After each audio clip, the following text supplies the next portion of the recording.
अस्सलाम वालेकुम नाजरीन जी, अज तुहाडे वास्ते एक दूजन झोटी की वीडियो लैके हाजिर होए हैं। शाह काली झोटी है, थन चेक कर लो, विरला चेक कर लो, झोटी दियां बरीकियां कोई 2-4 दिन लैंदी है तैयार है झोटी।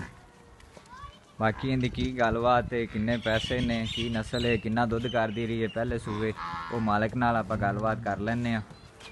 देख सकते जे शाह काली झोटी है, बिल्कुल किसी किस्म का कोई वाधा घाटा नहीं। उत्तों भी देख सकते हो पूरे रत खून ने। रुकिया जे चेक कर सकते जे पूरा मुठ मुठ का थाने मरले मरले ते अगले थान भी चेक कर सकते हो जी। अल्लाह रखा भाई, बन के ते आओ खाने।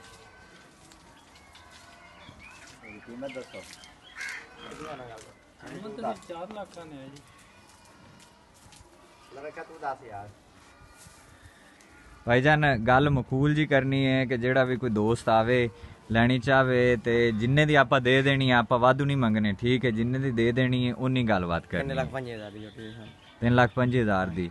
इस तो अलावा कोई कमी बेशी कोई मौके ते प्यार मुहब्बत हो सकता है, कोई दोस्त लेना चाहे तो ठीक हो गया जी। बहुत मेहरबानी जी दोस्तों। मजीद अपनी चेक कर सकते जे, अखा चेक कर सकते, सिंह चेक कर सकते जे। माई दी बिल्कुल शाह काली अख है किसी किस्म की, उत्तों बिल्कुल सीधी पधरी, कोई लक नहीं झोटी का, ना कोई तुन्नी ना कोई कौड़ी। ए चेक कर सकते हो बिल्कुल माड़ा मोटा निशान है एवं, ठीक है। दूसरा सूआ अच्छा अल्लाह रखा भाई, पहले सूए दिन दा की रिकॉर्ड है दुध दा? दोवां टाइमां दा नहीं, एक टाइम बच्चे नूं छड्ड के या सारा टोटल? बच्चे छड़ के अगले दो ठीक हो गया जी।